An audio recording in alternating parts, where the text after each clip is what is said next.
Hi, my name's Jonathan Hicks. I'm back at the Dice Cup, and this evening I'm joined by Mark. A-Bomb. Steve. And Dave. And we've just finished playing the Quacks of Quedlinburg, I think that's supposed to be. We've got a German copy. It's quack as in quack doctor. And essentially you're trying to brew dodgy potions, and you're throwing all kinds of crazy ingredients in. So maybe you're throwing in pumpkins, or I think these are supposed to be mandrakes.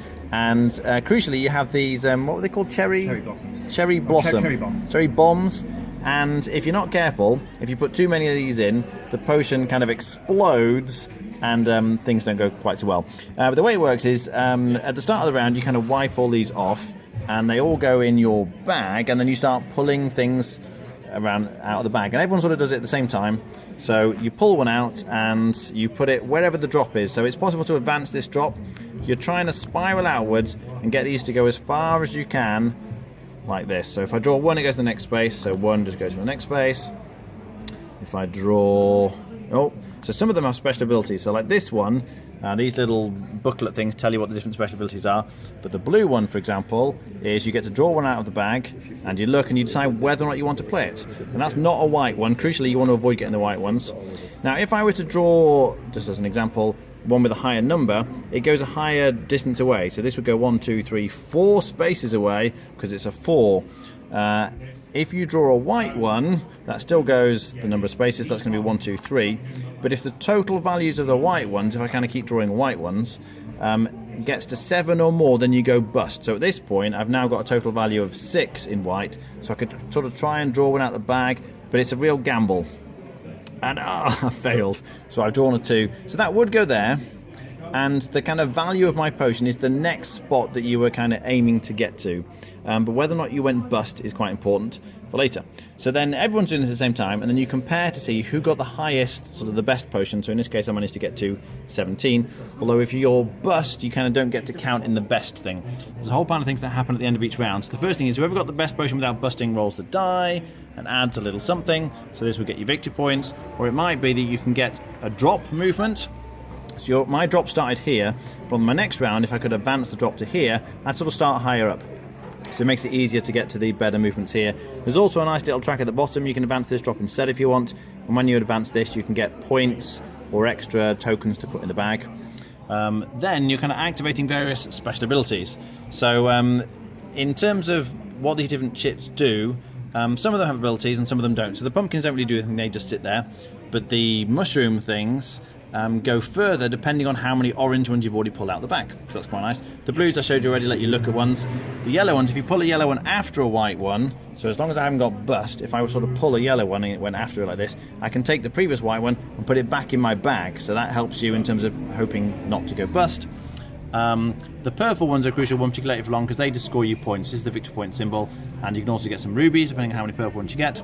The black ones are also quite important, because if you've got more blacks than your neighbours, you kind of compare with your neighbours. You can see Dave's got a lot of black ones here. But if you've got more blacks than your neighbours, then you get to advance one of your drops and possibly get some rubies as well. If you manage to get it to a spot, if your final spot, if the next one has a ruby on it, that's another way of getting a ruby. And then effectively you're getting points and spending money according to the final spot you got to. But if you went bust, you can only do one. So I would get 4 points here, then I'd have 17 money to spend buying more tokens. But as I say, if I've gone bust, I have to pick. Either I get the points or I spend the money. The prices for buying all the tokens is at the bottom left here. So if I want to buy a yellow one, it costs me 8. A red 2 would cost me 10, etc. So then you're buying the tokens, you buy sort of 2 tokens, different colours, put them in your bag, and then everything goes back in the bag and you sort of reset for another round. There's an event which comes out each round which can sort of affect things. You might get a bit of a bonus, or it might make it more difficult in some way. You keep playing over 9 different rounds, and then at the end the most points wins. Just one other thing I should say is that there's a nice little catch-up mechanic. If you're way behind like I was, then you count how many rat's tails are between you and the first player. So you can see there's 1 here, that's 2, 3, 4, 5, 6 I think. And then you get to add a rat. You basically throw rat's tails into your potion, which means you start up further ahead than normal. So if that's where my drop is, I'd make this go 1, 2, 3, 4, 5, however many rat's tails you got to add in, and I would actually start from here. So it kind of gives a leg up for the people who are really far behind. All right, what do we think? Yeah, it's a really interesting one to work out. I can't entirely work out where I am with at the moment. The real-time nation, or at least simultaneous to some extent, nature is good because it means that multiple people are playing at the same time. It keeps the game from you're always doing something. The push your luck bit's fun. You do generally get more stressed as you're going. No, I'm getting close to it, and everybody. So that keeps you in the game. The end bit of the round was very good because you have to do that in the last round simultaneously, so you pull one at a time at the same time. You can do that during the normal game, or you can just keep going as long as you're not looking at other people's boards. And that was really quite interesting, watching two people kind of squaring off against each other, taking a risk, almost like the game show sort of, or who's going to push it. But it is also, like a chemistry, I mean, it's not the lightest game, it really is quite simple. Other than the special abilities and the odd round thing, it's fairly easy to work out what's going on.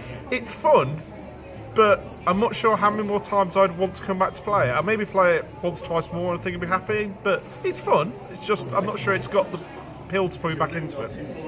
A-bomb? Oh yeah, it's an okay game. You know, the push your luck element is interesting. Like, oh yeah, do I draw one and do I go push it or not? But that is part of the problem I have with it. It's very, very luck based. If you want a more serious game where you can mitigate the luck, this isn't really it. You know, you can add a few more tiles, and I try to do that in this game. It doesn't really help you that much. You know, it's very, very, very luck based. Also, in terms of strategies, there's probably 2 or 3 strategies. That's it. I think that the replayability isn't there unless you like the fact that there's that luck element of, hey, what do I get?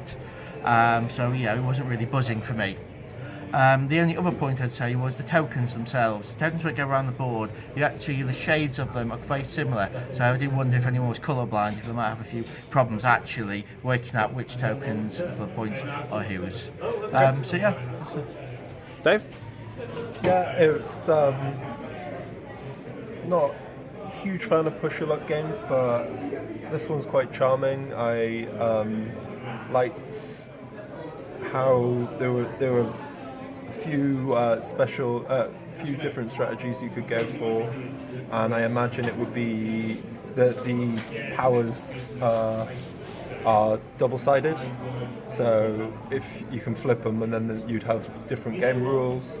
I think for variability they could do with maybe a few more that flipped. But yeah, it was quite nice. I enjoyed it. Yeah, I'm not sure whether I'd want to play it every week, but every now and again, it's a good game. Rating? 6.5. Okay. A-bomb? Give it 6. Yeah, I'm thinking about 6.5. Okay. I think it's a lot of fun. You do need to like push your luck games really, but the whole pulling the things out of the bag is quite exciting because there is the whole risk of going bust. Like, do I want to take another one? But when at the start you're like, oh, I've got this, oh, this is good, oh, I've got this as well, oh no, I've got a white one, and so that's just a lot of fun. I think that will go down very well with families. They're right though, it is quite lucky. You know, if you just get a bad draw, you can really get done in quite early. So for heavy gamers, like strategy people, I wouldn't recommend it especially. I imagine they're going to be frustrated with the amount of luck. But if you're happy with the level and the weight of it and the fact that it is just a push luck game essentially, I think it's very well done. I like the variety with the different kinds of tokens, the different strategies. I think it's fine. I'd give it a 7 out of 10, I think, personally. All right, thanks very much for watching. That was the Quacks of Quedlinburg.